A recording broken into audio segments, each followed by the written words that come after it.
Okay. Media సోదరులందరికీ నమస్కారం అండి. నా పేరు మను మేరు బ్రహ్మం. డాక్టర్ బిఆర్ అంబేద్కర్ కోనసీమ జిల్లా తెలుగుదేశం పార్టీ అధికార ప్రతినిధి.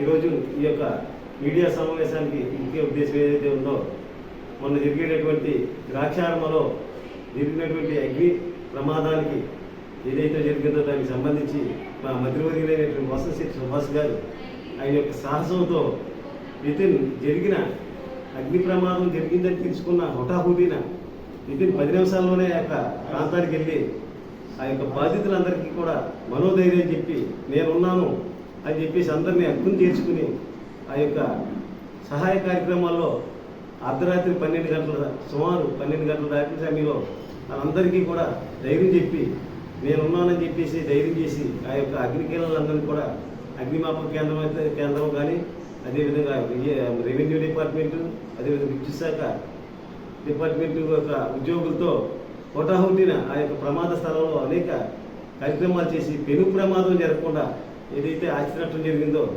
ఆ ఆస్తి నష్టం అంటే జరిగింది కాబట్టి దానికి నేనున్నాను అని చెప్పేసి తక్షణ సాయంగా మంత్రివర్యులు 20 లక్షల రూపాయలు తక్షణంగా ప్రకటించడం జరిగింది. దానికి మరుసనాడే మరి తెల్లవారుజామున ఏదైతే ఆ ప్రాంతంలో బాధితులందరినీ సందర్శించి మేము మీకు ఒక జరిగిన నష్టాన్ని ప్రభుత్వం ద్వారా కానీ ఈ యొక్క సేవా సంస్థల ద్వారా కానీ మేమందరం కూడా మీకు ఉండి పూర్వవైభవాన్ని తీసుకొచ్చి మీ వ్యాపారాలందరూ తీసుకుంటే చేస్తామని చెప్పేసి ధైర్యం ఇచ్చిన మా నాయకుడు ఎవరైతే ఉన్నారో వాసంశెట్టి సుభాష్ గారికి మా యొక్క సంఘం నుంచి, చెట్టుపల్లి సంఘం నుంచి ప్రత్యేక ధన్యవాదాలు తెలియజేస్తున్నామంటే, అదేవిధంగా రేపు జరగబోయే ఏదైనా పెను విపత్తు జరిగినా కానీ మేము ఉన్నాము అని చెప్పే నాయకుల్ని ఇప్పటి వరకు కూడా మనం చూడలేదు. కాబట్టి ఈ యొక్క వాసంశెట్టి సుభాష్ గారి ఆధ్వర్యంలో ఈ యొక్క కూటమి నాయకులు మేమందరం కూడా ఆయన వెంటుండి రేపు రాబోయే జరిగే కార్యక్రమాలన్నింటినీ కూడా మేము సుభాష్ గారికి ప్రత్యేక ధన్యవాదాలు తెలియజేస్తాను. జై హింద్, జై తెలుగు. అందరికీ నమస్కారం. నా పేరు దంగేటి గౌరీశంకర్, రామచంద్రపురం నియోజకవర్గం బీసీసీఎల్ అధ్యక్షుడిని, తెలుగుదేశం పార్టీ. అయితే మొన్న రాత్రి సుమారు 12 గంటల ప్రాంతంలో జరిగిన అగ్ని ప్రమాదం రామచంద్రపురం నియోజకవర్గం ప్రజలనే కాకుండా యావత్ ఆంధ్ర రాష్ట్రాన్ని ఒకసారిగా ఉలిక్కిపడేలా చేసింది. ఎందుకంటే సుమారు 48 షాపులు అక్కడ దగ్ధమయ్యి వాళ్ళందరూ కూడా రోడ్డు మీద పడే పరిస్థితి. వాళ్ళు ఎప్పుడో 3-4 తరాల నుంచి వాళ్ళు అక్కడ వ్యాపారం చేస్తూ జీవనం కొనసాగించుకునే పరిస్థితి. అయితే ప్రకృతి వైపరీత్యాలు, విపత్తులు అనేవి జరుగుతూ ఉన్నప్పుడు నాయకత్వం ఇక్కడ ఎమ్మెల్యే గారు కానీ, మంత్రి గారు కానీ ఏ రకంగా స్పందించారనేది రామచంద్రపురం నియోజకవర్గం ప్రజలందరూ చూశారు. ఇది ఒక ఎగ్జాంపుల్. ఎందుకంటే గతంలో చాలామంది పాలకులను చూసాం.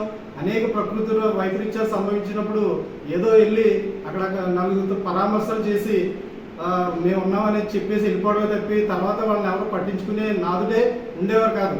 అలాంటిది ఈ రోజున సుభాష్ గారు, మంత్రి వాసంశెట్టి సుభాష్ గారు విషాదం తెలిసిన వెంటనే అక్కడ వారి యొక్క అనుచరులతో అక్కడ ఇమీడియట్గా చేరుకుని ఏదైతే ప్రభుత్వ యంత్రాంగం ఉందో వాళ్ళందరినీ అప్రమత్తం చేసి అక్కడ ఉన్న నష్టాన్ని చాలా వరకు తగ్గించడానికి ఆయన చేసిన కృషిని రామచంద్రపురం నియోజకవర్గం అంతా ప్రజలు గమనిస్తూనే ఉన్నారు. 2 రోజుల నుంచి, మొన్న రాత్రి 12 గంటల సుమారు నుంచి నిన్న సాయంత్రం వరకు ఆయన నిర్విరామంగా అధికారులను సమన్వయం చేసుకుంటూ, అలాగే స్థానిక ప్రజాప్రతినిధులు, కూటమి నాయకుల్ని అందరినీ సమన్వయం చేసుకుంటూ ఆయన అక్కడ చేసిన విధానం అందరినీ ఒకసారిగా నాయకుడు అంటే ఎలా ఉంటాడా అనే ఆశ్చర్యానికి గురి చేసింది. ఎందుకంటే వెంటనే ఆయన చాలా పెద్ద మనసు చేసుకుని వెంటనే ఇక్కడ నష్టం జరిగింది, వీళ్ళందరూ కూడా రోడ్డు మీద పడే పరిస్థితి వస్తుంది, మీరు ఎవరూ అధైర్యపడవద్దు, నేను ఉన్నానని భరోసా కల్పించి తక్షణమే ఒక 20 లక్షల రూపాయలు వాళ్ళకి అందించడం జరిగింది. అంటే ప్రకటించారు. అలాగే ఇమీడియట్గా మళ్ళీ నెక్స్ట్ డే కూటమి నాయకులను అందరినీ సమావేశపరిచి మనం వాళ్ళందరినీ ఆదుకోవాలి. ఏదో రకంగా కూటమిలో ఎవరైతే కొంచెం ఇవ్వగలిగిన స్తోమత ఉంటుందో వాళ్ళందరికీ స్వయంగా తానే మాట్లాడి మీరందరూ రండి, ఇక్కడ మనం అందరం కూడా వీళ్ళని ఆర్థికంగా మనం ఆదుకోవాలి అని చెప్పి వాళ్ళందరితో 1 లక్ష, 2 లక్షలు, 5 లక్షలు ఎవరి స్తోమత బట్టి వాళ్ళందరూ కూడా స్పందించి సుమారు 60 నుంచి 70 లక్షల మధ్యలో ఫండ్స్ కలెక్ట్ చేయడం, ఇవన్నీ కూడా అసలు ఈ గతంలో ఎప్పుడూ మేము చూడలేదు. ఎంతమంది నాయకులు వచ్చారు, ఎంతమంది పరిపాలన చేసినా, ఎన్ని ప్రకృతి విపత్తులు వచ్చినా ప్రజల్ని ఈ రకంగా ఆదుకునే వాళ్ళు మాత్రం ఎవరూ కనిపించలేదు. దానికి మేము ఇక్కడ కులాలకు అతీతంగా, ప్రాంతాలకు అతీతంగా, అంటే కులాలు ప్రాంతాలు ఎందుకంటున్నామంటే సానా సతీష్ గారు స్పాట్లో 5 లక్షలు అనౌన్స్ చేశారు. ఆయన మన ప్రాంతానికి సంబంధం లేదు. అలాగే గంధం పల్లవరాజు గారు అమలాపురం నుంచి ఆయన కొంత అమౌంట్ని స్పాన్సర్ చేశారు. ఇలాగా ప్రాంతాలకు అతీతంగా అనేక మంది దీంట్లో భాగస్వాములు అయ్యారు. వాళ్ళందరూ కూడా అంటే కులాలు, అంటే ఇందులో అన్ని కులాలు అక్కడ సహకరించిన, అక్కడ ఏ కులం, వాళ్ళ మతం ఏంటి, వాళ్ళ కులం ఏంటి అనేది ఎవరో చూడలేదు.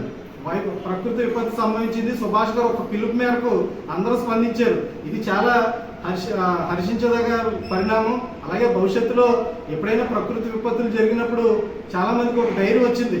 అంటే మన సుభాష్ గారు ఉన్నారు, మనకి ఏదొచ్చినా సరే ఆయన అండగా నిలబడి, అలాగే రామచంద్రపురం కూటమి నాయకులు ఉన్నారు అనేది తక్షణం కులాలకు అతీతంగా ఈరోజు ఒక ప్రాంతానికి అవ్వచ్చు, రేపు ఇంకో మరో ప్రాంతంలో ఏదో విపత్తు జరిగితే మేము ఉన్నామనే ధైర్యంతో ఈరోజు రామచంద్రపురం కూటమి నిలబడ్డది మంత్రి సుభాష్ గారి ఆధ్వర్యంలో. అందుకని మేము ప్రత్యేకంగా మా తాలూకా సెట్టుబడి సంఘం నుంచి అలాగే సుభాష్ గారికి కానీ అక్కడ జరిగిన ప్రమాదానికి కానీ మేము సంఘీభావం తెలియజేస్తూ, అలాగే స్పందించిన ప్రతి ఒక్కరికి పేరు పేరున కృతజ్ఞతలు తెలియజేసుకుంటూ సెలవు తీసుకుంటున్నాం.